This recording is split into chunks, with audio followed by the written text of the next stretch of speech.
시민 천여 명의 목숨을 앗아간 가습기 살균제 위험성이 세상에 알려진 지 올해로 12년이 됐습니다. 아직도 일부 업체에 대한 처벌은 이루어지지 않고 있고 제대로 된 보상도 없어서 피해자들은 여전히 고통 속에 살고 있는데요. 이들의 아픔을 이선영 기자가 전해드립니다. 보시는 바와 같이 제 몸은 구멍이 안 뚫린 데가 없습니다. 이렇게 처참하게 살고 있습니다.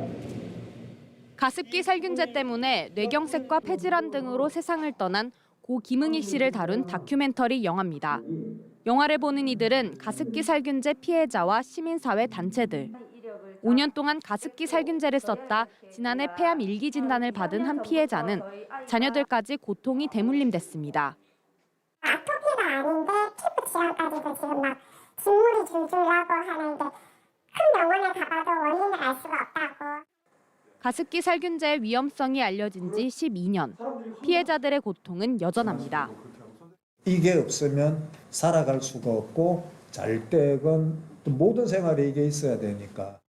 그나마 원인을 추정할 수 있어 신고한 사람은 전체 피해자 추산치의 0.8%.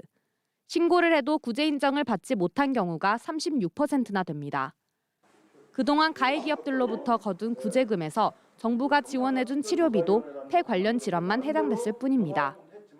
우리가 병원비 쓴 거에 대해서 한 70%가량뿐이 안 되는 거예요. 폐에 관련된 항목만 지급이 되고.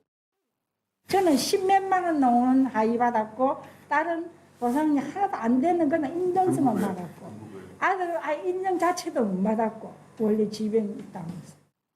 여기에 피해자에 대한 기업들의 직접 배상은 중단된 상태입니다. 관련 기업 중 일부는 형사처벌조차 받지 않은 가운데 애경과 옥시는 피해 구제 추가 분담금을 못 내겠다고 소송과 입장을 낸 상황. 수많은 피해자를 죽고 다치게 한 그런 환경 참사가 어떻게 하여 소비자의 잘못이고 가해 기업은 무죄인지 이해할 수 없는 상황이고요.